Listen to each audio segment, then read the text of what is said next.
A very good morning to you all and a warm welcome to KFM Views, People and News this Saturday, July the 5th, 2025. It's 7 minutes past 9 o'clock. I'm your host, Judith Atim.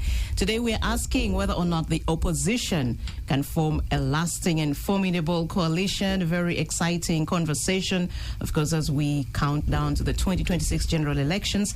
Of course, this discussion is coming at the backdrop of the PFF-ANT political coalition. Of course, you all know the signing of this cooperation agreement between the Political Front for Freedom, PFF, and the Alliance for National Transformation to form a joint political coalition is certainly a significant development as Uganda prepares for its general elections in January 2026. This move, aimed at restoring democracy, reclaiming power for the people, and rebuilding the country, comes against a backdrop of Uganda's long and often disappointing history of failed political coalitions. And this will form part of the discussion on the show today, but we're not just going to narrow it down to PFF-ANT. We are broadening it and looking at the opposition collectively. In the studio with me, I have my guests already, Honorable Richard Lumu, DP member and MP for Mityana South constituency. Honorable, good morning. Good morning, our listeners. Good morning to you. Judith. Thank you for having me, Judith, here. Yes. I like the way you come up here, even if you have not done the exercise. By the time you reach the studio, you've done enough of it. Cardio. Yeah. Very good. I also have with me Honorable Alisa Lasso, National Coordinator for the Alliance for National Transformation, ANC. Good morning, Honorable. Good morning, Judith. Good morning, listeners. I understand we also have viewers in radio. Yes, we're streaming on our audiovisual platform. So good morning to everybody. Good morning. And we also have Honorable Mubarak Munyagwa, seasoned politician. Also, you will also tell us what you're up to a little bit. Good morning, Honorable. Good morning, Judith. Yes. Good morning, our dear listeners. So what are you up to before we actually get into the discussion? You've been quiet a little. No. I'm full-time in for the struggle. But like the common man. Yeah, sure. Okay. Yeah. Thank you. So just very quickly, I'm going to take you through just some of the key stories that came through during the week, which of course includes what we're talking about. And then you'll just quickly respond to one or two issues. Starting, of course, with our discussion for this morning. On Wednesday, Uganda witnessed yet another political cooperation agreement signed by 6-year-old political party, the Alliance for National Transformation, and the 1-month-old People's Front for Freedom. National Coordinator of ANT, Honorable Alisa Lasso, who is here with us in the studio, signed on behalf of the ANT, while PFF's acting president, Arias Lukwago, signed for the latter. This forms, of course, the basis of our conversation this morning here on VPN.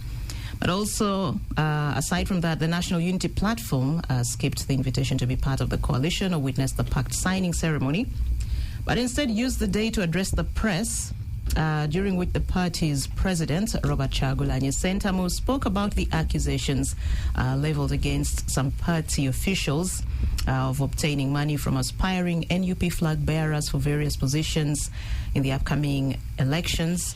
Kyagulanyi instituted a 4-member committee headed by the party's deputy president for Western Region, Jolie Jacqueline Tukamushaba, to furnish him with findings into the allegations, which also put his own brother, Fred Nyanzi Ssentamu, in the spotlight.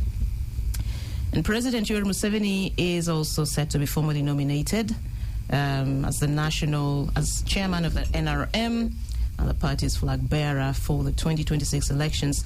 Since Thursday, several other contenders for various positions on the Central Executive Committee have been nominated, including the Speaker of Parliament, Anita Among, who is challenging the former Speaker, now the First Deputy Prime Minister Rebecca Ali-Twala Kadaga, on the position of second National Vice Chairperson female seat.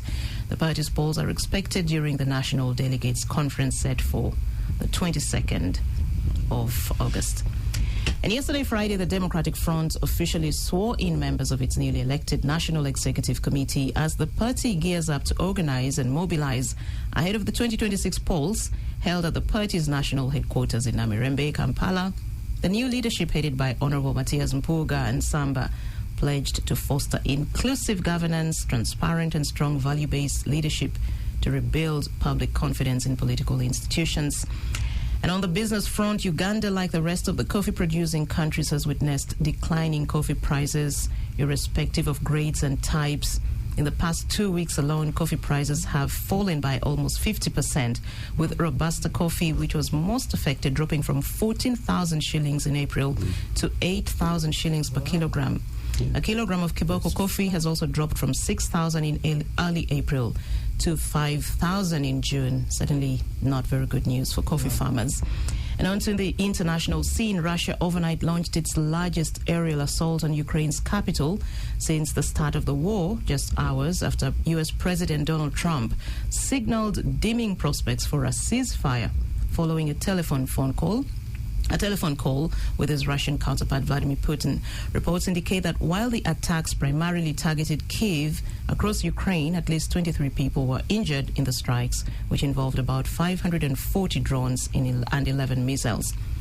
And on a rather sad note, the sports world is still mourning the death of the Liverpool and Portugal star Diogo Jota, who perished in a car accident in Spain.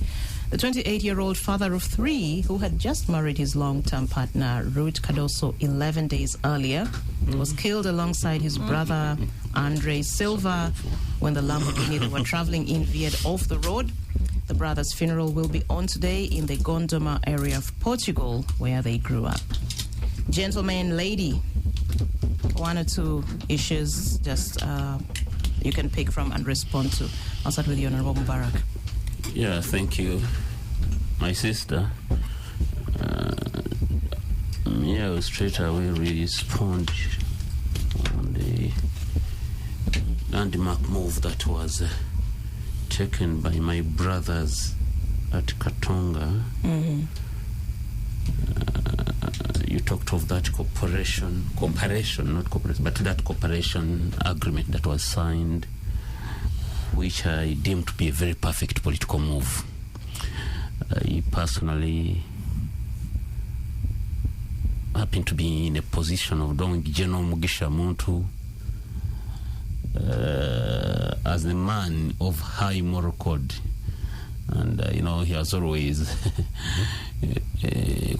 conducted himself in the political arena. You see, Muntu has always hinged his operations on principles of morality and truthfulness. And being one of the founders of this struggle for the common man, it was perfect for Katonga to look for such a leader and cooperate with him. And I strongly believe that that cooperation will yield fruits and results.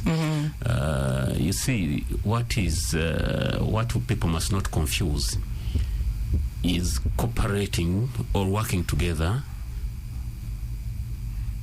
with getting. You see, people fear to get swallowed by mediocres. Fear cooperation. Mediocres. If I cooperate with my senior sister Alisa Lasso, she will overshadow me. She will do what she will. But we need to appreciate. Time has come that we should appreciate. How can I call it? Merit. That we should appreciate that some people amongst us, they may not be loud as some of us may be, but people have merit amongst ourselves. So I'm glad that General Muntu is back and the team is together again. Yes, you see, the NRM is a military hegemony. It is not a mere political party as people term it to be. It is a fusion of several entities. The UPDF is in there. The police is somehow doing some mobilization for the same military hegemony. So, for you to bring it down, you must create synergies, as I have always put it. Yeah? The motto of the European Union: invariant concordia, unity in diversity. You must create synergies. You must come together. And so, however, we must not lose sight on the fact that President Museveni has kept us on handcuffs while moving around the country. So we need, as we cooperate, there are activities we must reserve to do separately in order to stretch him wide and make him lose his grip over the country. Yes. Thank you. Honorable Alaso, just very quickly, one or two issues that you'd like to respond to from the news highlights that I just read. Oh, first of all, my mind went to coffee. Oh, sorry. Are you a coffee farmer? No, not really. Yeah. But I'm just thinking about the farmers out there and how much we as a country depend on coffee as an important export, and we earn from the coffee. So,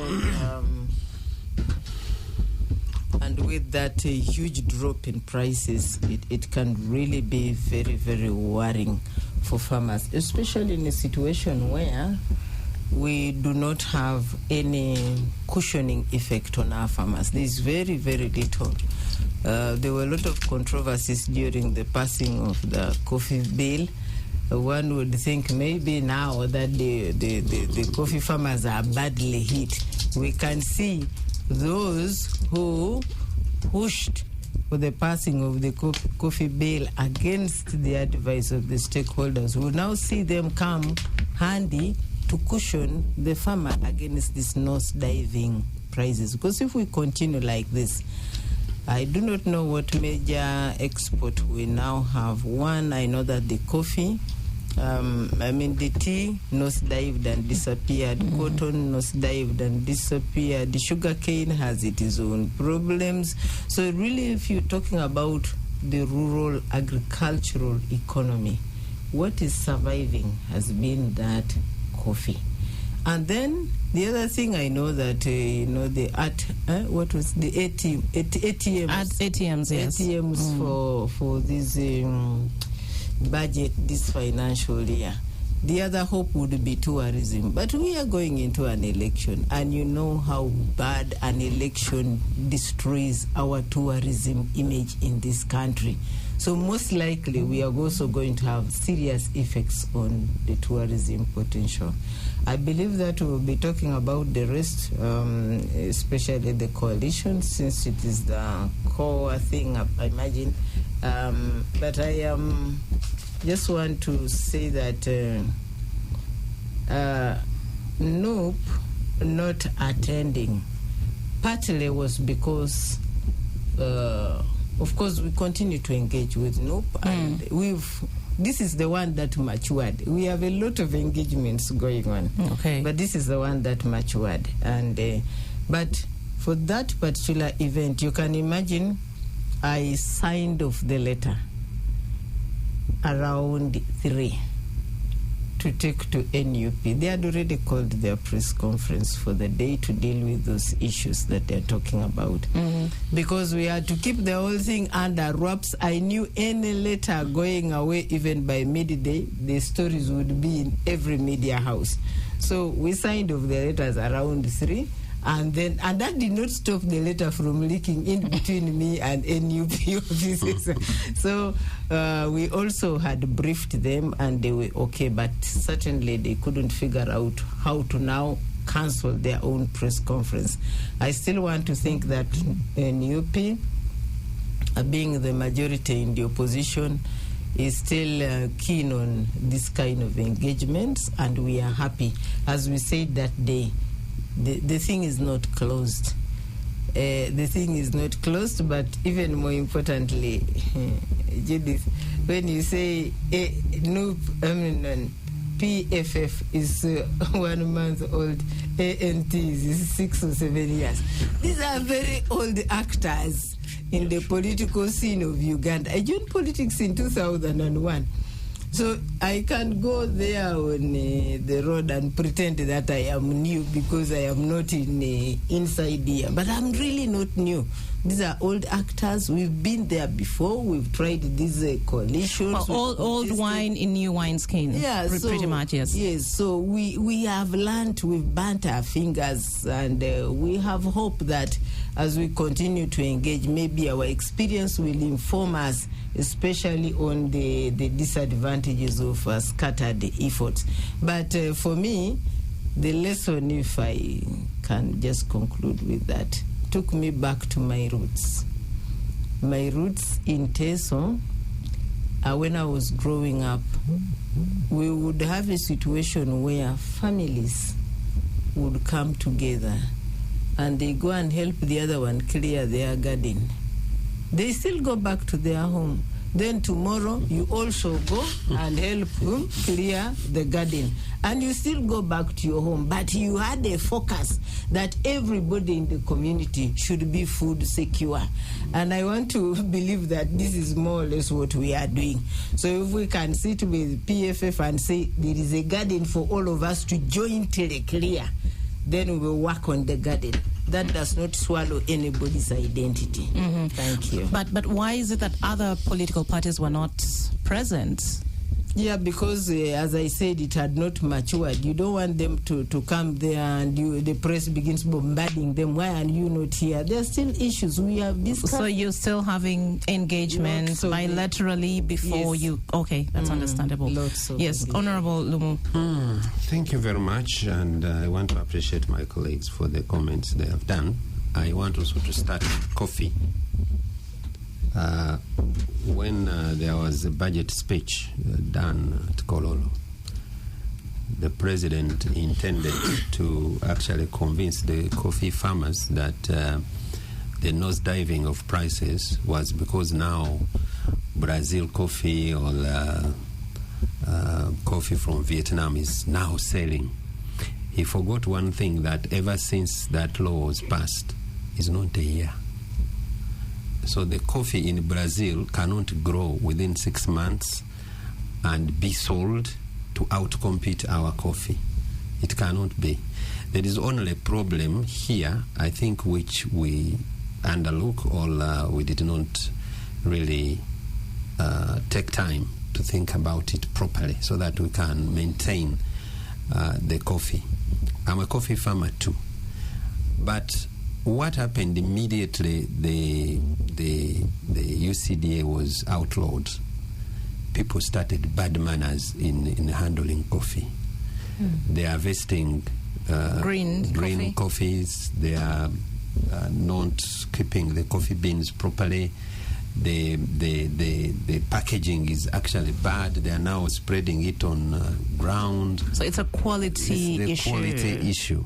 When you go to where the coffee is sold, you will see a lot of black beans more than the original coffee when the UCDA was still around. And you find that when there are a lot of black coffees, it is very difficult to find screen 18. And screen 18 is that screen which actually fetches more money. So I don't want the government to just run away like they are crazy about something. The quality is the problem. And this is only in 6 months. In 6 months, if it is a business, you lose 50%. You're about to close shop and go away. So that one is worrying, though we are trying to tell the farmers that they should not be worried. They should do the coffee the way they used to do it when UCDA was there, so that we keep the standard up there. Secondly is the coalitions. They are good in a way that they keep people together with the same aim, with the same target.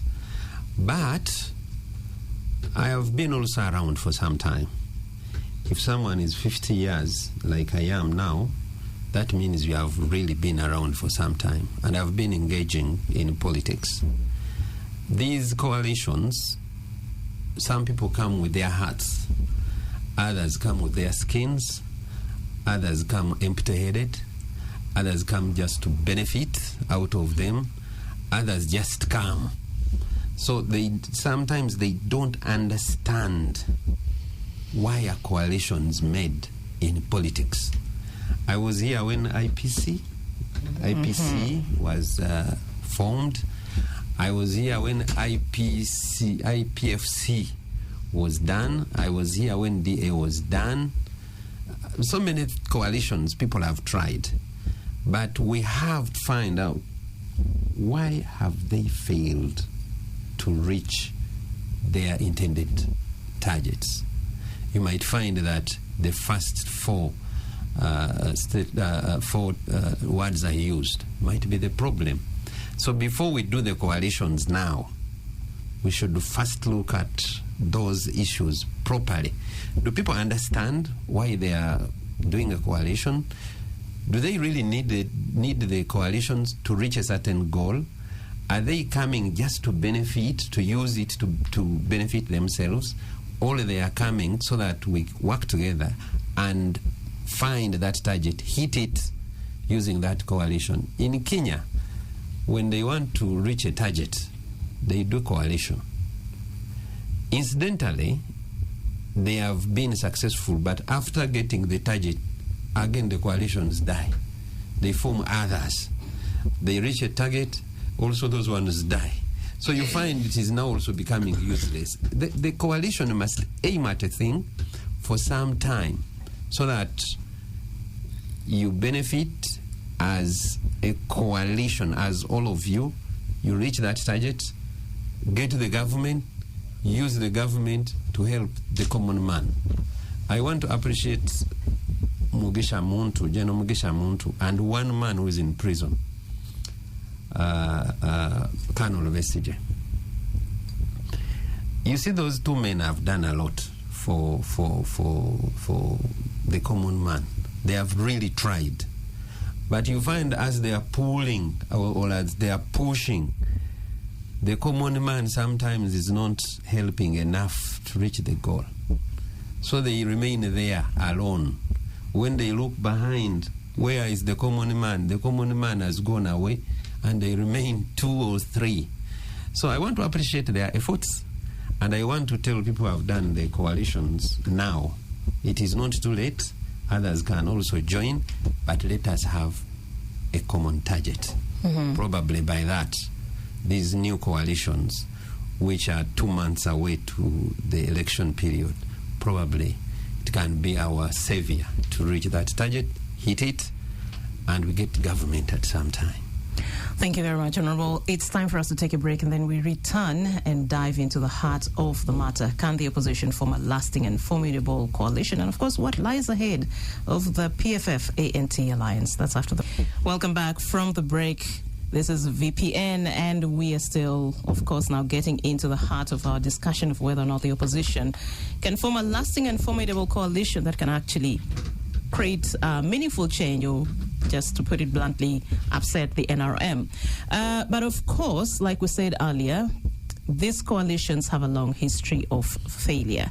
And just generally, the country, way back from the post-independence era in the 1960s, there's a very long history. You can read about that. Initial alliances often crumbled due to internal power struggles, ethnic and religious cleavages, contextual conditions, and so on. And also in subsequent election cycles, of course, attempts at coalition building have frequently either collapsed before the elections or even dissolved shortly thereafter, just as Honorable Lumu was saying. What makes this PFF-ANT and possibly other alliances between these opposition parties different from what we've seen? In the independence, post-independence, we've seen UPC, KY, UPC, DP. Honorable talked about IPC. We've seen coalitions or alliances like SUBI and so many others. Honorable Alaso, when you approached, when you and PFF sat down, what were these key ideological similarities that actually, or differences that drew you together? And how do you think these values will actually shape the strategic approaches or engagements that will define this coalition and its successes? Let me first respond to the background analysis that we often do in regard to the successes or the failures of coalitions in Uganda. We have tended to analyze coalitions or corporations in a very strict sense, that this happened and it didn't go through, forgetting that the backdrop in this country is that, one, there has never also been any piece of political transition from any one leader to the other.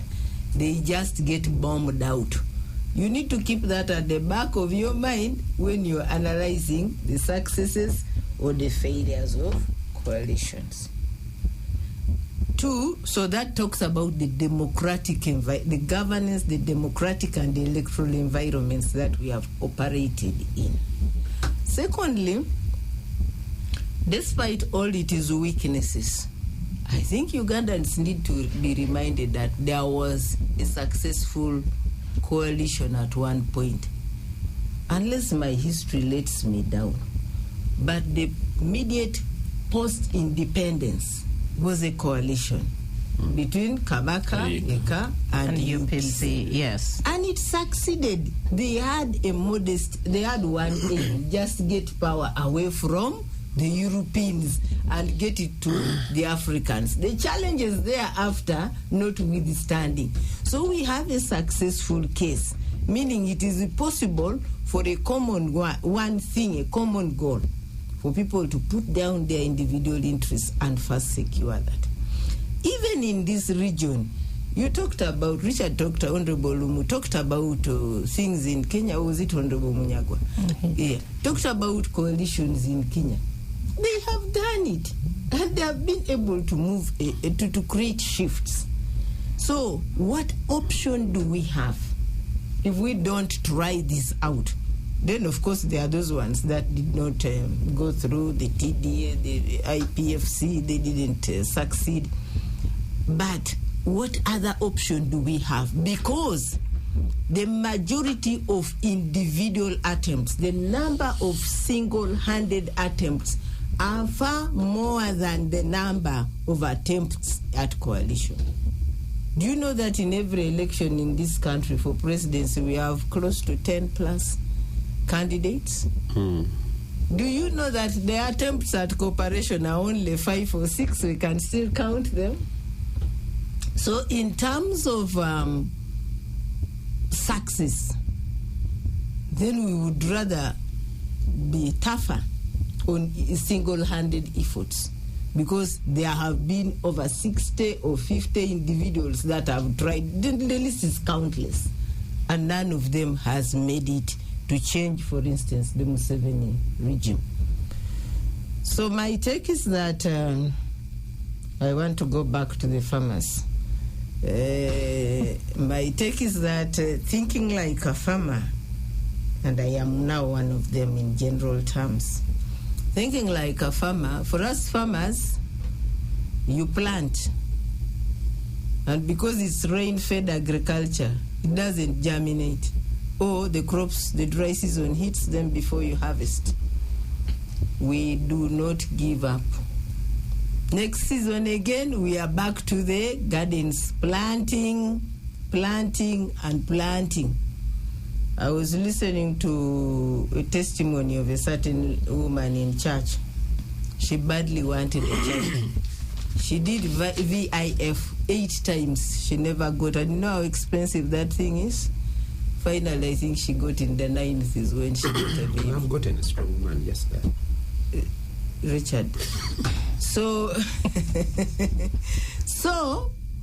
if you badly want something, the past should not be your measure. It should not discourage you. It should not encumber you. You should keep the goal and say, what can I try out this time?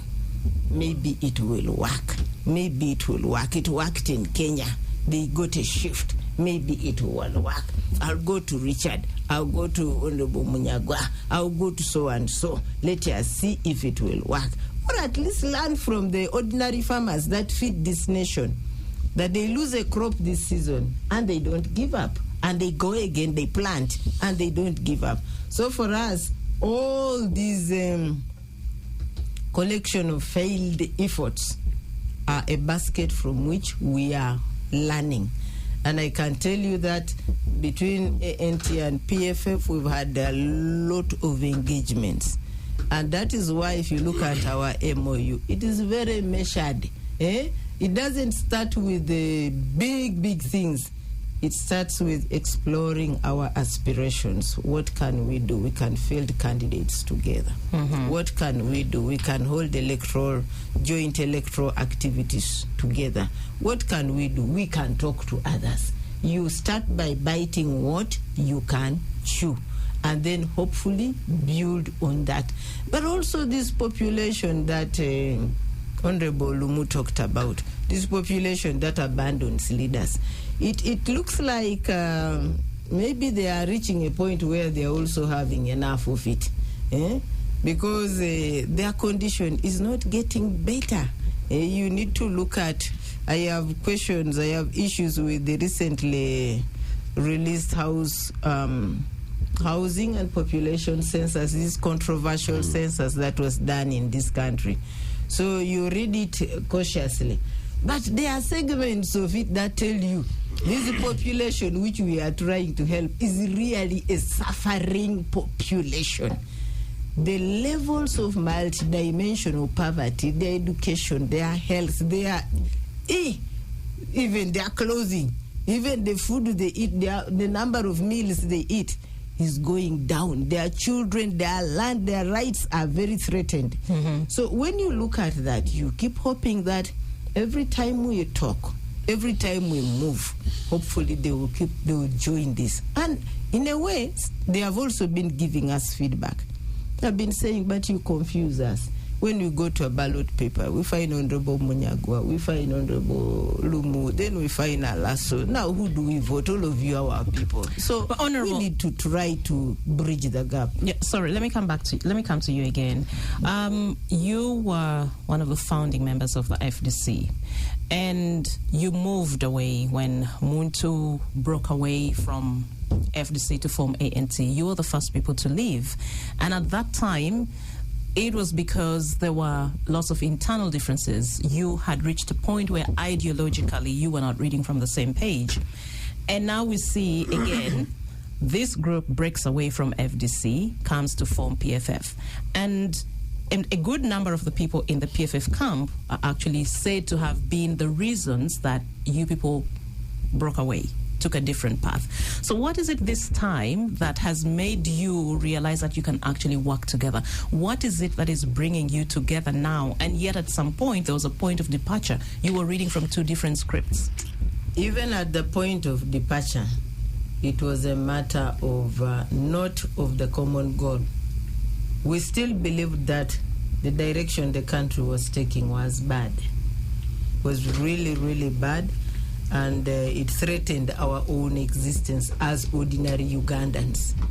The continued stay of President Museveni and his outfit that is fleecing the nation left and right was then an issue and is still an issue. So that one, the goals, the concern has never changed at all. And I don't think it has even changed for any other political party in the opposition. So what changed was the strategy. As we've always said in the FDC, we kept saying, let us build a viable political outfit, strengthen it to continue in these electoral journeys. And then there was a group that was saying, no, let us defy our way only, and then we get into power. Unfortunately, they were also wrong because we left them to defy their way into State House and nobody managed. Have they realized and admitted that defiance is not an option? All of us have realized something. It is not only them. All of us have realized. Could you share what you have realized and what they have realized? Because we want to understand what is holding the foundation of this marriage. What is it? We have all realized that whether for defiance, whether for building the political parties, the problem has remained the same.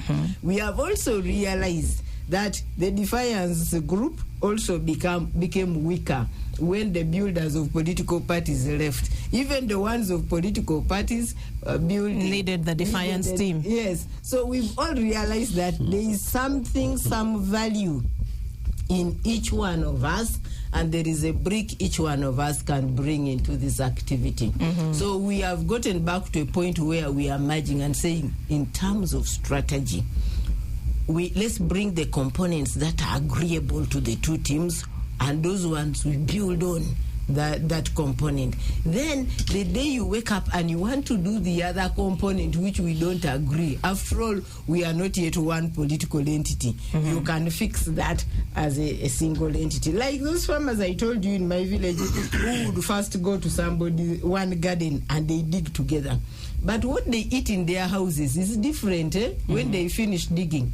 They have achieved the goal, but they still go back to their homes. These ones will eat fish, the other ones will eat greens, and life goes on, and they coexist, but ensuring everybody has food security. Okay, thank you. Honorable Mubarak, let me come to you. In 2011, you were elected Kawempe Division Mayor on the ticket of the Social Democratic Party, which you founded. And then later in 2016, you joined FDC. You were elected MP. And then in 2021, you lost. And you're no longer with FDC, or are you? I'm not. Where are you? Yeah, thank you. I would first and foremost, before we go to where I am. And also, are you looking to join an alliance or a coalition if it presents itself? If PFF and ANT came knocking on your door, would you open and join, or would you go knocking? Honorable Lasso's fingers will be wrinkled now over knocking. Knocking at his door. Yes, Honorable Mubarak. Yes, first and foremost, on the issue of coffee, there is something I forgot to tell the country. What is true and what is a matter of fact is that Brazilians are in Ethiopia. Surely they were hit by the change. Frost. No, yeah, that was frost. Sorry. Change in environment hit them badly. So they have majority of the farmers have shifted to Ethiopia, and they are acquiring ranches there, trying it. You see, they had a comparative advantage on the world market. Their brand. So what they are doing, they are getting coffee from Ethiopia, brand it as if it is coffee from Brazil. Yes, to keep that their share on the world market. So the Ugandan government should be cognizant of that, and it's so scary. What I heard from my senior brother, the Honorable Rumu, of the drop in quality, the quality of coffee that we are producing, that is so scary. Brazils are still in the market, and they are rebranding Ethiopian coffee to keep their share on the world market. So we need to wake up as a country. My sister, you see, to a large extent, I agree with the Honorable Alaso. True, we need to work together. However, we need to exude high levels of political pragmatism. We need to be, much as they are sensible, their arguments are sensible and what, but they also need to be realistic. We don't need to lose cognizance of the fact that Museveni controls, the current president of the country controls almost everything. The entire election process is controlled by him. Elections are not rigid. On the election is the rigging of an election is the process, and the 2026 election is already under a rigging process. I'll give you an example, my sister. If you have gotten chance to look at the EC roadmap, presidential campaigns, nationwide campaigns, were designated only 55 days. that the Electoral Commission of Uganda expects the Honorable Ali Salaso, the presidential flag bearer, with the her meager resources, to traverse the 140-something districts 46 in 55 days. Very unrealistic. So, what I'm saying, for you to embark on a move that is unrealistic you may end up wasting some of your valuable time and whatever.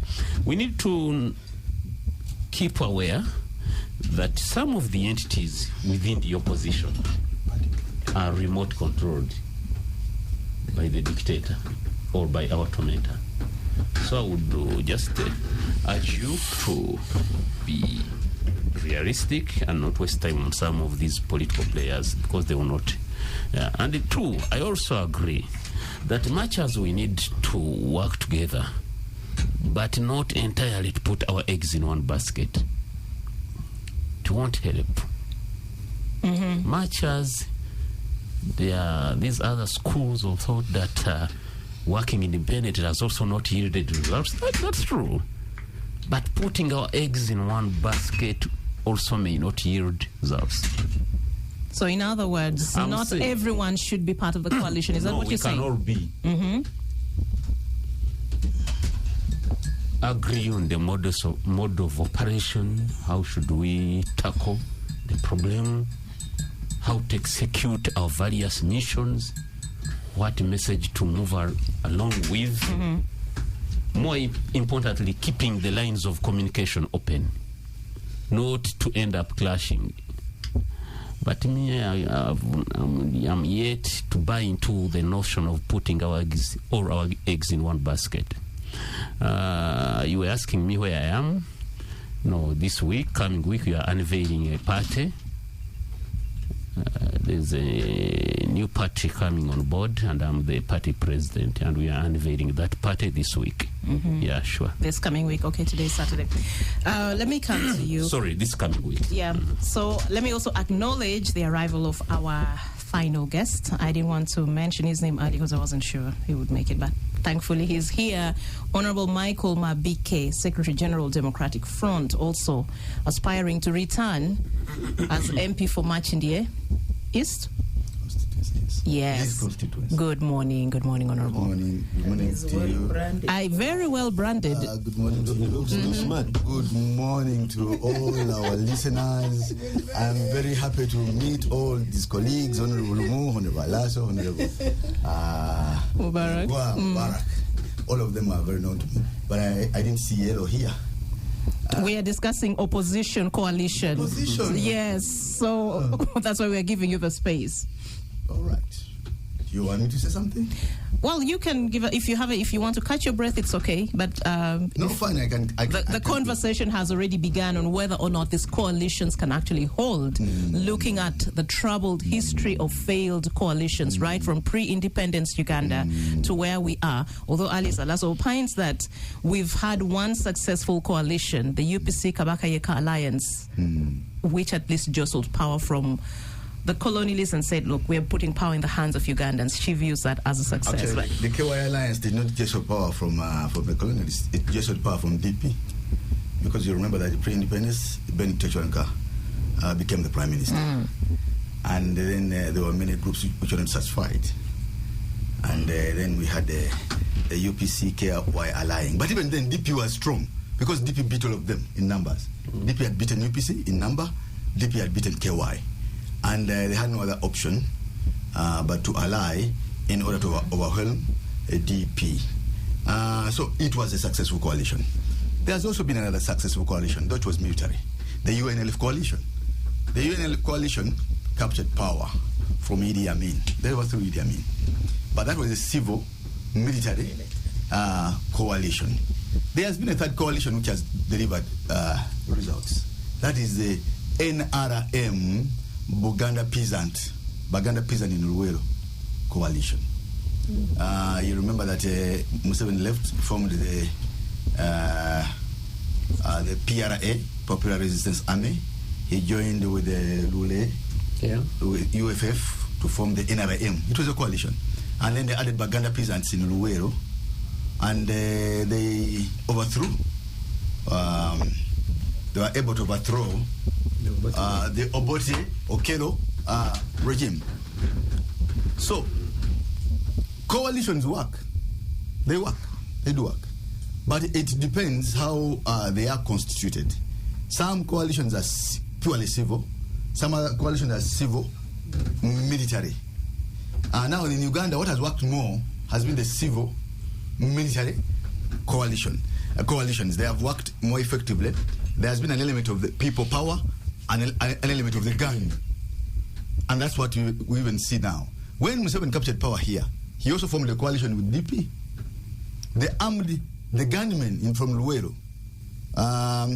found the DPs here, Semogere and his group. And there was no way they would have consolidated power for those years without a coalition. So DP was in active coalition with the NRM in the initial years of 1986 to actually 1996. But then Mr. Museveni ruled Uganda 10 years, Potea. No rule, no election, no nothing.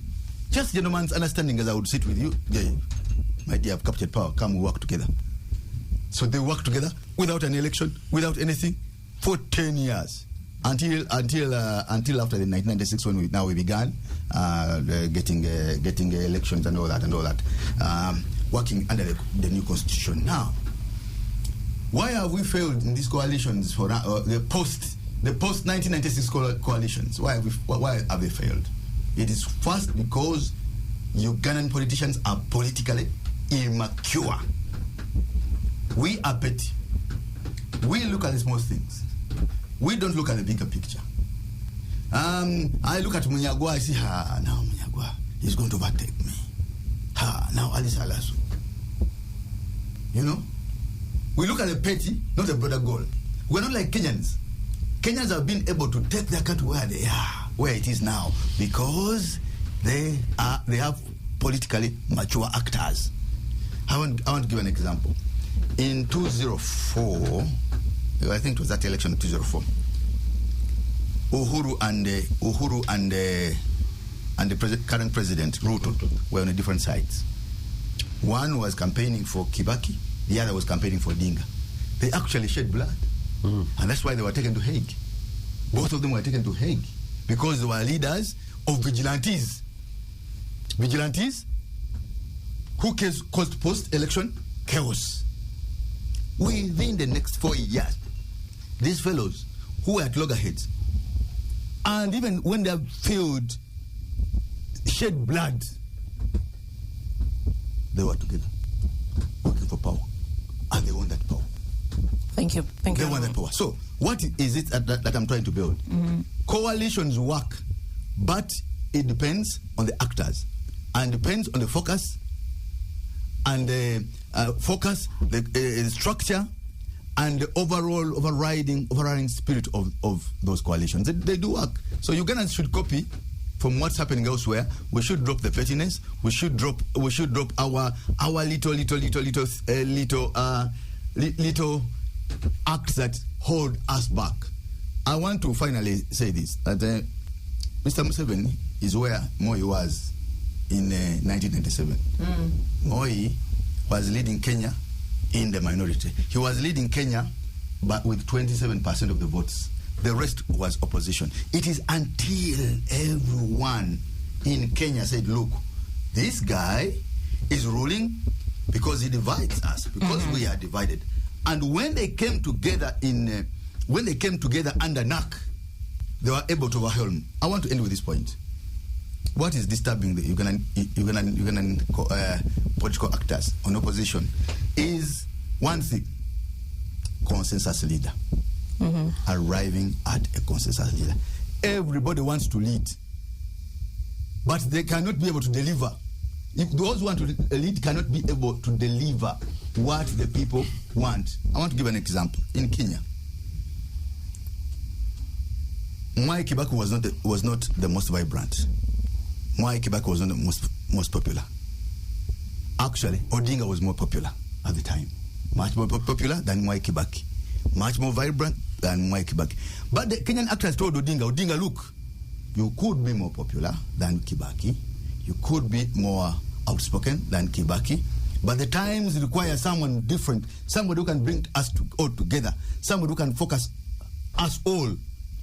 And once Odinga said Kibaki tosha, that was the end of Moi. So, Honorable Mwike, just very quickly, you are founding president of the Social Democratic Party. You are the founding member. SDP is part of the Democratic Alliance. Right now, you are Secretary General of the Democratic Front. Are you still with SDP? Where exactly do you belong? Can you actually be here and there, be in two different blocks at the same time? Very much so. That's the law. Now, Ugandan law talks about political parties and organizations. Why do you think Museveni does not call his organization his NRM? Why do you think Museveni does not call his NRM party? He calls it organization. What does an organization do? Now, an organization like the DF is a frontline organization, and this is what people don't understand. It's very, very sad. An organization like DF is a frontline organization. What is a frontline organization? A frontline organization is one that takes care of diverse interests on its platform. Now, the DF is there by a memorandum. It is there by an agreement. Everyone in DF has somewhere they came from. Me, I came from SDP. Mukaku came from DP Bloc. Mr. Mpuga came from a team my leader, which was initially from NUP. There are many other people who have left other parties and come. The DF has been formed by a memorandum. So the DF in itself is more than a political party. It is a frontline organization. That is organization described in the Political Parties and Organizations Act. Now, it's because Ugandan players are, again, are petty. They never go into the details. They never say, now this one, now this. They never go to 17 and 18 of the Political Parties Act. What do they say? Parties can cooperate. Parties can ally. Parties can merge. But there's another problem with these sections. Even when parties ally, they cannot form a front with one common symbol. Yeah. They can't. Now, DF is an innovation to circumvent that. In that we are so many groups in there. But all of us cannot come with our symbol. We want one common symbol, we want one common agenda, we want one common leadership, one common. How do you do it when the law does not actually allow? Now, we do what we call an MOU. With an MOU, of course, as a political party, you do what? You cede some of the rights to the frontline or principal organization. So that is the arrangement inside DF. So then what's the difference between the Democratic Alliance and the Democratic Front? Now, are they both organizations? Are they a pressure organization because it doesn't have a legal basis. DF is an organization with a legal basis. Very simple. As simple as that. So when you're contesting, on which ticket will you be running? DF ticket now. And what happens to SDP, which now, you are the founding president?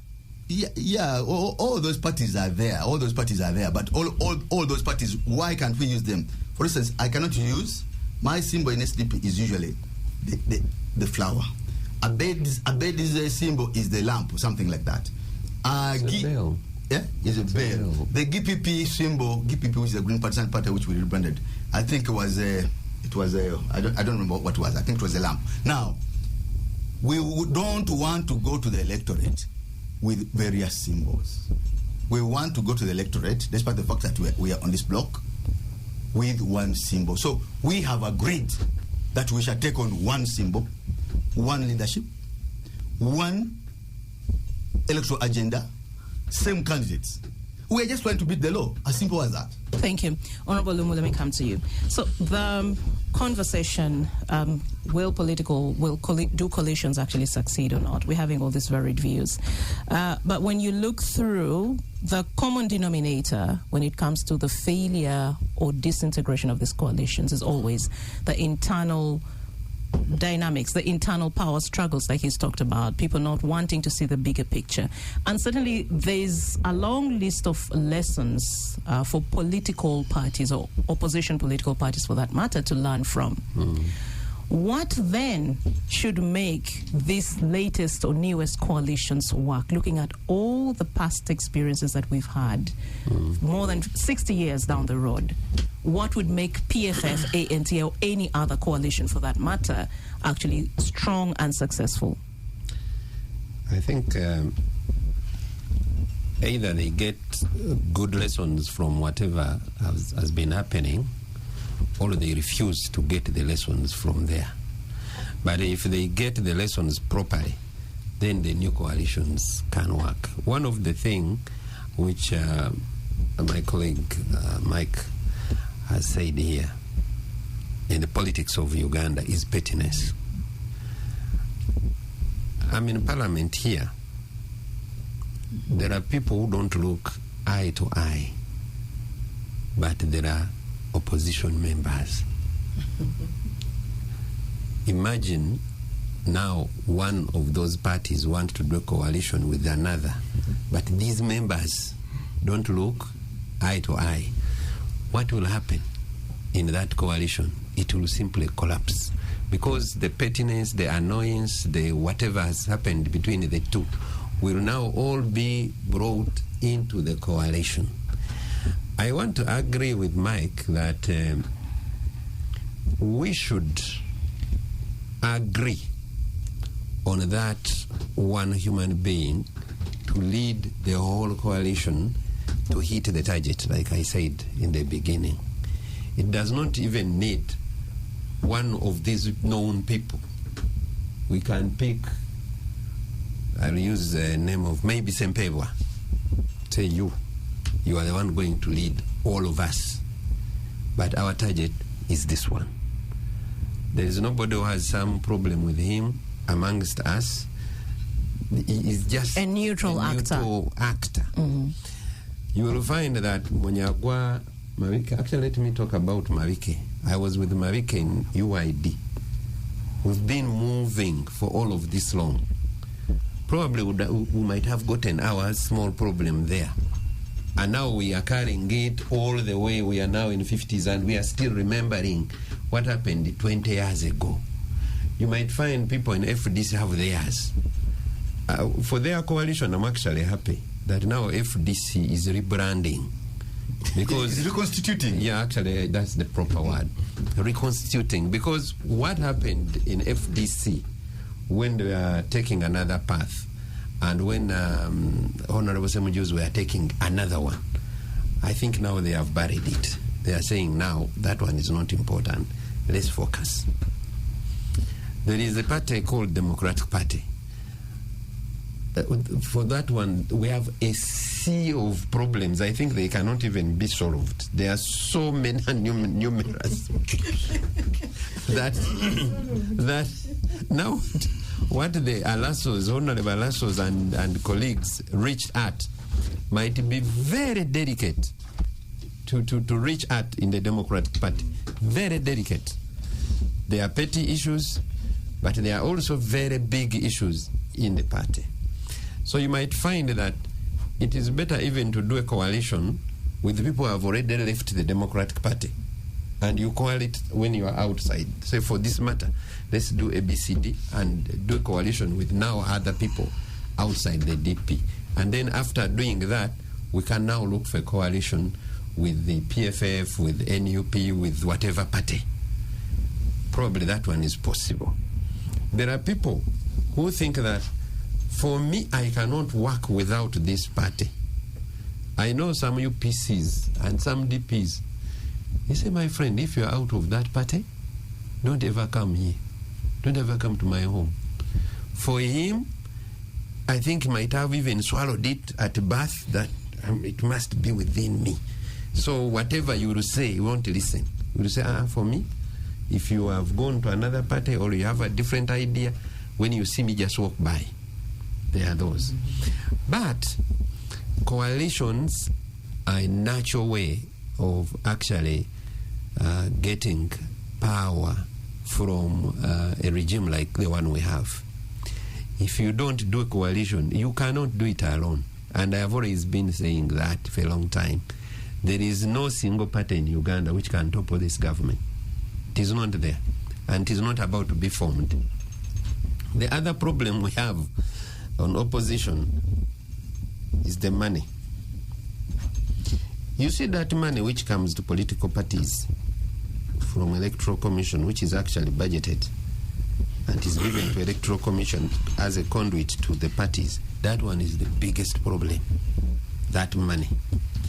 Because even people forget that they have now to look at the bigger picture. As long as they have gotten this money, the battles begin. I was in Mbarara. I was contesting to be Secretary General. But what happened there was not only to fight for the Democratic Party to survive. It was the money. Then there is another money, which actually is going to cause problems, bigger problems than these ones.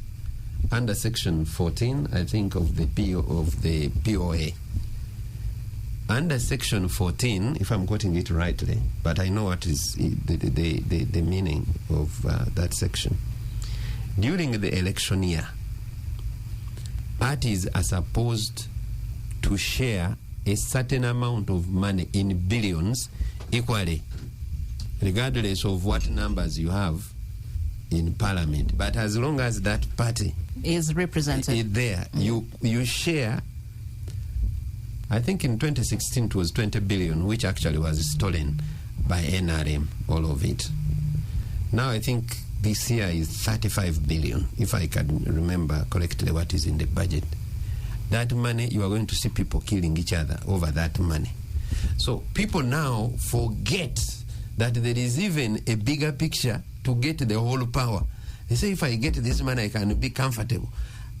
Whoever is now trying to touch this money should die before even I find a way of getting into power itself. That money is a problem. And if there is any way, I drafted my things, they are there, but the speaker has not given me time to bring them to the floor. Mm-hmm. One of them, I want that money to be removed. You will be attacked.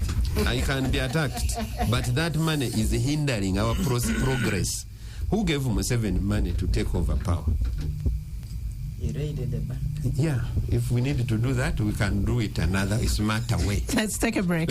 Let's take a break, and then we will continue with this after. Welcome back from the break, and we are still asking whether the opposition can form a lasting and formidable coalition, and the conversation is just getting really, really heated up. Let me come to you, Honorable Munyagwa. We've talked about your political career. Before you go there, because I was finishing my point, sure. I was saying that even the money, before the money was being budgeted to be given to the parties, coalitions also collapsed. Those coalitions, let me give you an example of DA or IPFC. IPFC did not collapse because there was no money. The money was there. People contributed money. The money was there. Pettiness came in. TDA collapsed just because of one thing. People thought another person was stronger from another candidate who had actually risen. The former Prime Minister. Mm-hmm. By that time, it was Besigye who was on the block. So people could not even imagine that again. You leave Besigye out, and then you bring Mbabazi in there. That only collapsed it. That is why I'm suggesting, and I'm still very strong on it, that the thing is we should now get a neutral figure. Say you lead the coalition. Without saying, oh, someone has been there for a long time, it should be him, or so and so is so popular, it should be him. It should be a neutral figure. We agree on that figure. We all stand behind him, push him until we hit our target, the bull's eye. Mm-hmm. And when we hit that, then we can sit down and say, okay, now we have it. What do we do with it? But we quarrel over a bull which is not dead. It is still running, and people are here dying. So it would be him to shoot the head. It will not be the other one. So let us get a person with the sharp target to shoot, and we say you shoot the bull's eye. When the bull is dead, we shall see who has done this, who has done the other. How do we share the bull? But people are really not very serious on how to hit the bull's eye. And for me, that is what I want to hear. That's what I want to see. So if the Honorable Alassos are looking at the eye now, please call me also. Knock on my door. Honorable Mubarak, let me come to you. You benefited from this coalition. So of course, you benefited from FDC. Yes. You went to Parliament on an FDC ticket. Clearly, the assumption is you were drawn to the ideology of the party, and also you saw Dr. Kizza Besigye, who was the party leader at the time, as an icon. I would like to assume that. But we don't see you moving either to PFF or anything else like that. There are questions about your loyalty. Who or what are you loyal? Where does your loyalty really lie? Or perhaps, do you have any hidden fears about when it comes to joining these groups which are trying to unseat President Museveni? Do you have any fears of joining these groups? First and foremost, I want to make it clear that I'm loyal to Ugandans. I don't pay loyalty to an individual, but to Ugandans. My sister, I'm 46 years of age, but I've been in this since 2000, more than half of my life. And I'm blessed to know each and every player in the field. I told you, you remember the remarks I made about General Muntu as an individual, and it's unfortunate. I may say it's unfortunate that they did this when I had taken a decision of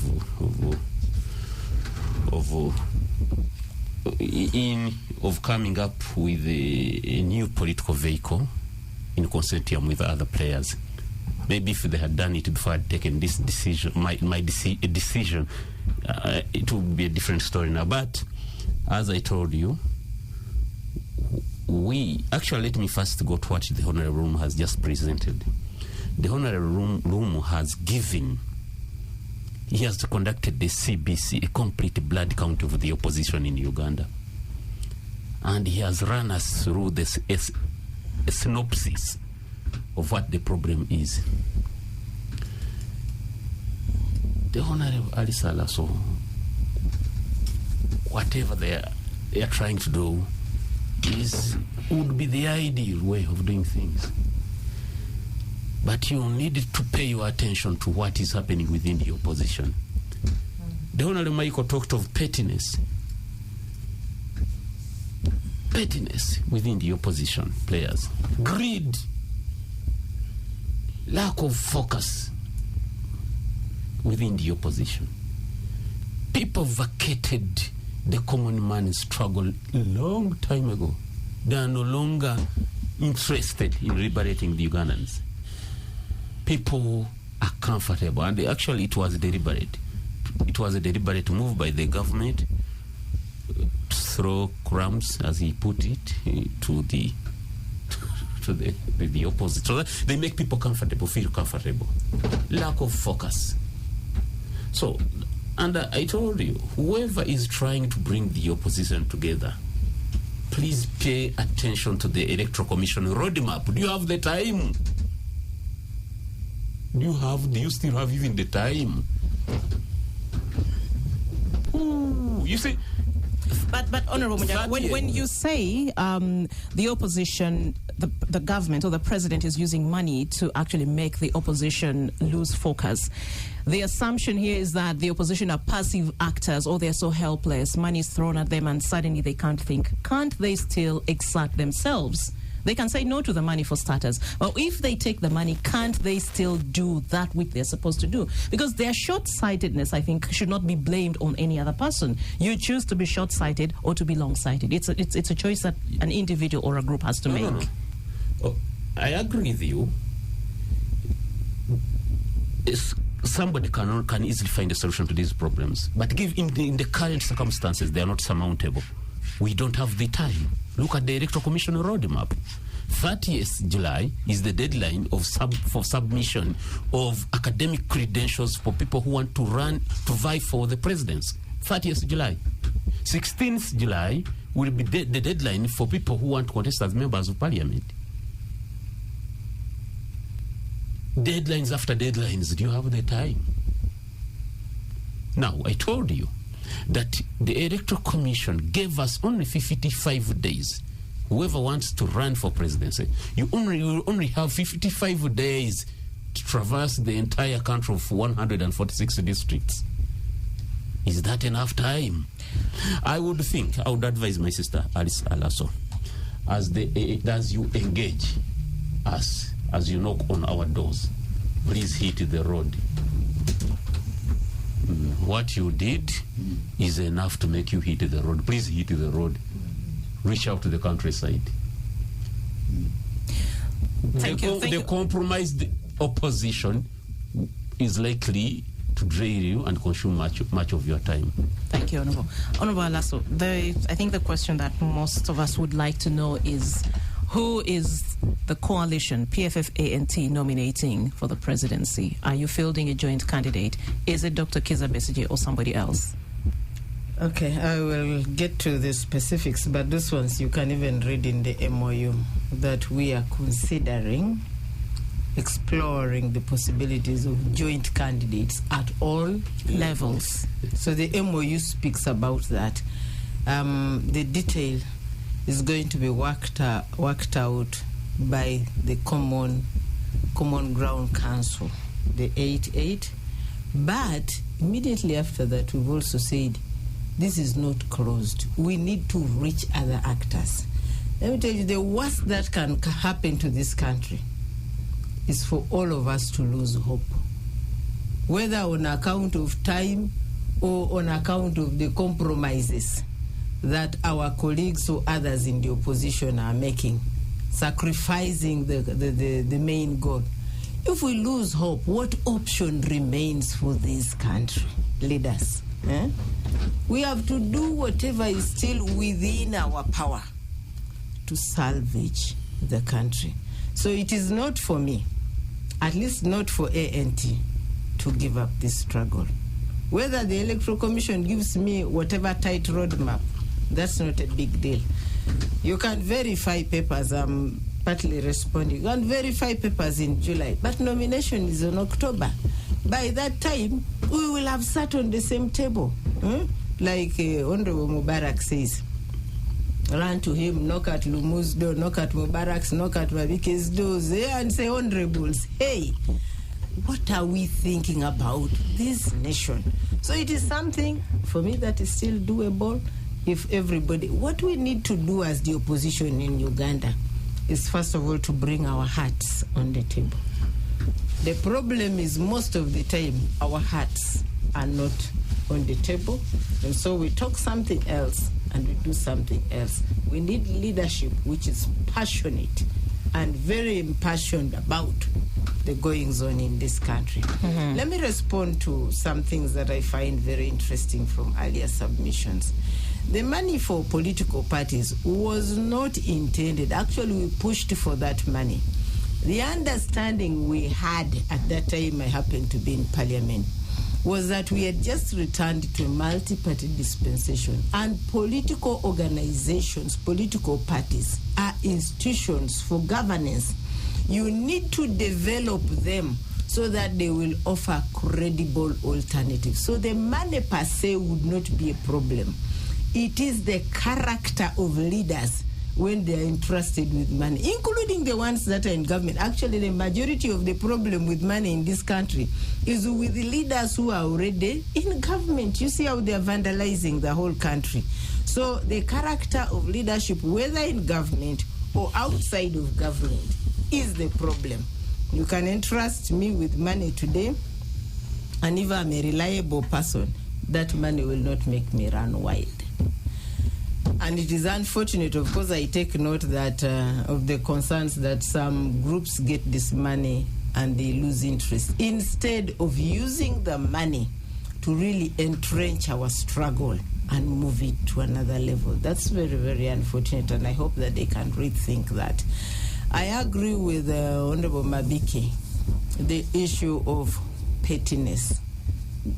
Like Honorable Lumu has also discussed this. He said that the TDA collapsed on the eve of signing, after months of extensive, almost years of extensive work on only one thing. Now, so who becomes the presidential candidate? That's the thing. And you see, among the Iteso, among the Karimojong, among the Langi, our ancestors used to carry children on their backs, and they would cut out a skin of an animal, and that is the one they would form into like this bag the Europeans use for carrying their children in front on the stomach. For us, they would cut it out, shape it so that you can put your child on your back. They used to call it a nappet. It's like a carrier for the baby. And we have a saying in Teso that you don't cut that thing until the baby is born. Even among the Langi, even among the Karimojong, you don't cut that thing until the baby is born. The problem now with us is our obsession to cut the thing even before it is born. Cut the presidency before it is born. That's the problem we have in this country. And that's why it is advisable to start at some point. How about, just imagine, how about we agree to a memorandum of understanding, a cooperation? The PFF gets 100 MPs. The Democratic Front gets another 100. The NUP and whoever gets another 100. Do you know we've already overrun Parliament? And once we overrun Parliament, because we have an MOU, we have a government. They can't form, they will be in the minority. We can start with the small segments. The other small segment is, how about if our egos are too much for us, that we decide that we put in 3 candidates. So you have Honorable Munyagwa is a candidate, Honorable Lumu is a candidate, I am a candidate. And then we work so hard, we have these very strong and viable entities that you pick your 20%, he picks his 20%, I pick my 20%, we deny President Museveni 50 plus 1%. The Constitution simply says we have a second round. Now we sit, the 3 of us, and say, if we all go there, friends, we are going to lose these things. We are very close to it. And then we say, okay, let's now put Honorable Lumu, let him carry the 2 of us. We come up with an MOU, a post-election charter, and we say, this is how it is going to be. First, we'll run a transition government for 1 year under Honorable Lumu. A free and a fair election is organized. And after that, we all reorganize our own households and see what happens. Maybe go for a power sharing if possible. Power sharing agreement or something like that. But because of the pettiness that has been talked about here, we don't even have thinkers and strategists in the opposition. They just begin, straight away you begin talking to somebody, and the first thing they tell you in the first sentence is that so who will be the president? And you close the whole thing. The obsession with the presidency is perhaps what makes them lose focus. Yes, and even the one asking for the presidency knows she will not become the president single-handedly. So that's where the problem is. So for me, I think that the opposition even needs thinkers. Real people who spend their time thinking and building scenarios and developing these things I have alluded to. Possibly then and only then will we have. In terms of being pragmatic, being flexible, being realistic, we are very, very realistic. The situation in the country needs all of us to come together. We must sit and salvage this country. You know, it's Martin Luther who said that either we work together or we perish as fools. So now in the opposition, if we don't work together, we will continue. But we perish as fools. There's even an African proverb. The African proverb says, if you want to walk fast, you just decide, go it alone. You will walk very, very fast. Very fast. But if you want to go very far, you need to go together. I need to walk with you so that when I am tired, you hold my hand. When you are tired, we move together. Thank you.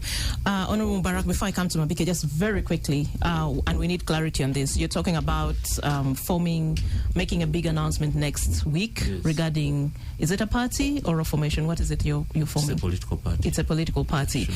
Are you intending to run for presidency? What exactly is it? Because you've told me earlier you don't intend to go back to Parliament. No. Now I'm not. I can't tell what I'm. But what I can tell you that I will not run for member of Parliament again. Mm-hmm. But I will, whatever deployment I will be given by my party, I will go for. Okay. For it. And whatever happens, I am going to that party the day after nomination. No worries. To talk to them. The day after launching, I want to talk to them. Whatever deployment is given to me in the for the good of the opposition, I will take. Okay. Yes. Honorable Mabike, to you, the Democratic Front. Do you intend to field a presidential candidate, and if so, will that be Honorable Matthias Mpuga? Very interesting question. Very interesting question. Now, let me say three things. One, the presidential candidate for DF is Matthias Mpuga. There's no doubt about that. Mm-hmm. But Uganda, the opposition is facing a political vacuum. Why? It is because we are fading on the issue, which I've talked about before, of a consensus leader. Now, Alice has told you that in all our discussion, the first question is who is the president? Mm-hmm. You're going to seem to be very obsessed by the president, by the issue of the presidency. So that is a weak link that we must sort. And I've said it. We have a problem. I have been to the ghetto this morning. I've just been to this ghetto here. That's why I can brand like this. But you know, there is a problem with the Ugandan opposition politicians, and you go to the ghetto and people shout, yeah, Mabike president. You come out and say, now I'm the president, because you have support in the ghetto. You go to the market and people shout, hey, Mabike is our man, Mabike be president, and you come out of the market and say, it is more than that. Uganda right now needs a sober, seasoned, rational consensus seeker. Now, we have a presidential candidate in Matthias Mpuga. I am sure he can be the sober guy to bring everybody on the table. And we have been reaching out. We have reached out to ANT before. We have reached out to DP. We are reaching out to everybody to see that we really bring everybody on the table. But in the event that the other groups see somebody else, we are open to that. As long as we get out of a room with somebody we have agreed upon. Not somebody who just declares himself because he has been to the market, he has been to the ghettos, he has been to the streets, and people are shouting and calling him president. That's not the way things are done. You may be the most popular, you may be the most vibrant, but not the most suitable. That's what we are looking for. That's the first thing. Two, I want to ask my friends and call all of Munyago is forming a party, Olumu is still in DP and everywhere. The internal party bickering is pulling us down. It is actually wasting a lot of our time. See the time we have wasted with the FDC bickering. You don't know that the collapse and the scattering of the FDC actually took the Ugandan opposition 20 years back. Yeah, it was the mainstream party. It had been a party where which had the very vibrant people. At the end of the day, that party scattered. Why? Because they failed to resolve internal issues. Instead of coming together and talking as brothers, they name called. They branded Muntu Mall. Now today, they are with Muntu. The same people who are branding Muntu Mall, they are the same people with him. Has he stopped being a mall? Now, why were you in the first place destroying a man like Muntu? It was very disheartening. Why would you not just sit on table and resolve these small issues other than going out, calling him this, calling him that? And this has been a problem. When I get problems with the Lumu, instead of Lumu saying, no, I have differences with Mabike because he thinks this line and me, I think this line. But Lumu will instead call me a mole. I don't understand Mabike. He works from 7. I don't understand. Because you have simply... Yeah. You know, this issue of yeah all the time. It's because people fail to explain. They bring simple answers to very, very, very complex issues. 3, we need to build.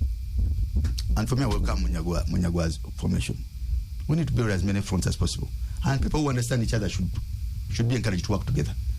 Because even the bickering, you can see the time wasted inside FDC when they bickered, they split the opposition, and somebody else emerged who is not up to the task of leading. Someone else emerged, some formation emerged out of FDC bickering, and see the mess it has brought in the opposition. Now, people who can work together, I encourage people who can work together to go into those formations, whatever formation they have. But at the end of the day, they should remember there is a duty for us to work together. Now, how can we work together? The formula is very easy. Let's sit on table, agree on a consensus leader. Because it is a serious question. Alice has told you, they keep asking her who is the president. Let us agree on the president. Yes. If it is Muntu, if it is Munyagwa, if it is Mpuga, if it is Rumu, we should agree. Secondly, Alice has again hinted on it. For us, we call it the 1-to-1 model. But for her, she has called it a portion 100. We must agree as an opposition that wherever there's one NRM, there must be one opposition. And what happens is that if Munyagwa's party is popular in Kanungu, let Munyagwa's party be assigned to manage Kanungu throughout. And the rest coalesce around him. And no, you don't, if you know that Munyagwa's party is strong in Kanungu, there's no reason why ANT or DF now presents candidates. No, I'm saying, but they support him collectively as opposition. Yes. If ANT is strong in the West Nile area or Arua, there's no reason why NUP, DF now present candidates in there. If Asman Basalua's party is strong in Bujiri, Let him be there. So let him handle the member of parliament. Let them present candidates, member of parliament, local council, and etc. It's a very simple formula, but it's a winning formula. It will help you cover the country in a very, very short period of time. Those are the issues now we should be able to sit on table and talk about. I am happy that the FDC is reconstituting under the ANT PFF alliance. That's a very good. That's a very, very good step, and I think that should only be a building block. It cannot be the end in itself. It cannot be the alliance in itself. But it can be only a building block of a broader coalition and alliance. I used to tell my brother, my elder brother, Besiji, by the way, even before the split of FDC, I used to tell him, because we could interact, I used to tell him, brother, build a movement. Don't build the FDC as a party. A party in itself is exclusive. A movement is not. A movement is all inclusive. It is broad-based. It is mass. Now, let us not, as opposition, build our small enclaves, which are exclusive. And that's why the DF is a very, very good innovation. It is an open book arrangement where any actor can come, as long as you subscribe to the objective. Now, I want to wind up by saying this. That we would like to see the PFF, ANT, working to broaden the alliance. Take a cue of Kenya. In Kenya, we had NAK, N-A-K party. You remember, the National Alliance Party of Kenya. That is the party which is a building block to the broader NAK alliance that finally delivered the victory that the people of Kenya badly want. DF wants to engage. It will engage. It will engage Munyagwa. It will engage ANT. It will engage the alliance, PFF. In case of arriving at consensus on those issues I've talked about, on the issue of the leader, on the issue of a one-to-one model, and on the issue of really educating our political actors to come out of pettiness, come out of these small issues, and look at the bigger picture of delivering for Uganda the kind of leadership that the people do want. Thank you. We're going to pick a few calls.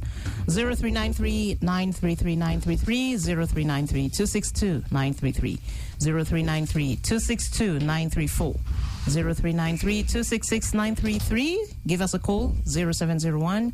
We have a caller. Hello. Team, good morning, and good morning to all the team. Good morning, Juma. I'd like to disagree first with the agent of FOGA. You can't mention a name of a veto and someone who declares himself the president, and yet you're the one advocating for opposition should gather together and stick together and find one unified format how to make rid of President Museveni. Give my flowers to the lady from Muteso. She has been very vibrant and to the point. I thank you very much. Thank you. Hello. Hello. Good morning. Good morning. May I know who I'm talking to? This is Commander Job. I'm calling from Chabakate. Yes, Job. Kindly proceed. I would want to agree with Honorable Lumu on the issue of that money that's given to political parties with representation in parliament. I think let political parties handle their own financial affairs so that we basically have a clear picture of where we're going. Not necessarily do we need to have representation to have access to that money. Thank you. Thank you. Hello. Hello. Yes, good morning. Good morning. How are you? Fine, thank you. Who is this? Now, quickly, Sekoyama. Sekoyama. Yes. Now, quickly, I think I disagree with Honorable Alaso. The issue here focus on the presidency.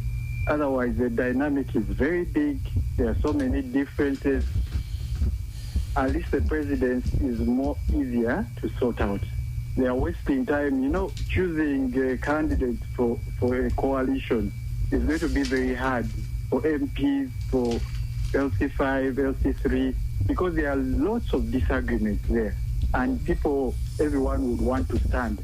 And those are the differences that will start also breaking the coalition.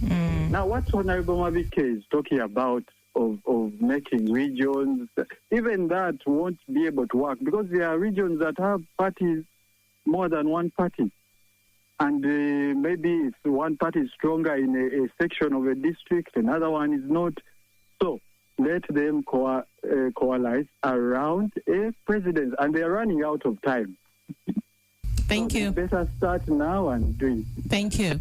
Yes, I think in the interest of time, we'll not pick more calls. So just very quickly, you'll respond to the concerns or issues that have been raised. I'll start with you, Honorable Lasso. Thank you, Sekweyama. You said the focus on the presidency is good. That's okay. In terms of being very practical, it can be worked on if we're able to lay down excess baggage and our enclaves and whatever. But I also want to invite you to think about a president without members of parliament. Because the moment you declare him as president and the NRM remains dominant, the next day there will be a censure motion and that president collapses. So we need to deal with both the presidency and the parliament to ensure that that president remains in power once elected. Secondly, there are levels of cooperation. We can then deal with presidency, parliament, and LC5. And for the sake of the political parties to thrive out there, we can stay out the LC3 elections. Those ones are very basic, so people can contest in their individual groups. There is no big problem. I want to emphasize that the future of these corporations, political alliances in this country, if we're able to forge them, really lies in dropping the excess baggage. Don't you think that we woke up one morning and we signed the MOU with the PFF? We had to advise ourselves that the past was before us and there is a future to work on. So anybody of us who still wanted to go back to the past, we just deliberately said, let us leave the past. There can be lessons to learn, but it should not define where this country is going. 2, we also then chose to be respectful. Respectful communication is one thing that we're going to do on the table. Once you drop the excess baggage, when I come to this table with Judith, I now need to deal with Judith quite respectfully. Respect her views, respect her whatever, and know that in every one of us in the opposition as entities and as individuals, we have something that we bring on this table. That's why we call it building synergies. If you don't do it that way, then you think you have it all and you can go alone. And lastly, the messaging, the communication. I really look forward to a day. We don't have a lot of time, but we should sit. Like Mike says, this is a building block that should be expanded. We just need to sit as the opposition and convince ourselves on how best we can deliver this country. Okay, thank you. We just have about 6 minutes, and someone just sent me a message and said the struggle will be on the weighing scale to determine who is stronger than the other. This is from Abike and Alasso. I don't know how to interpret that. Yes. But we just have 6 minutes, so I think we need to actually wind up. So I'll just be getting your conclusions, your parting shots. Yeah. Thank you very much for those who have called in and those who have been listening in. I want to make one statement that if we need to survive, we need to work together. If we can't work together, let all of us prepare for our death and be wiped out completely. Yeah, thank you. I agree. I totally agree that it is important to unify in diversity, but also pay a lot of cognizance to the roadmap of the Electoral Commission. Elections are knocking on the door, so we need to pay attention to that roadmap. Otherwise, time is not on our side. Thank you. Thank you. Honorable Mabiki. My statement is that we who are the who appear to be the opposition leaders and are clamoring to liberate Ugandans, I would think that we must first liberate ourselves. If we're talking about mindset change in the population, it should start with the Ugandan political opposition. They must undergo a complete mindset change in order to be able to liberate the people of Uganda. We must start seeing things differently and doing things differently. Okay. Thank you. Thank you very much to you all. Honorable Alice Alasso, Honorable Richard Lumu, Honorable Mubarak Munyagwa, and Honorable Michael Mabike for joining us on this important conversation on the future of opposition and whether or not they can form a lasting and formidable coalition. Of course, we wish you great luck and success in whatever endeavors you're on to. Tell them that I have a tree here. So to you all who listened in and called, we do appreciate you for your time. This is VPN. We'll be back next Saturday. Bye-bye. Thank you.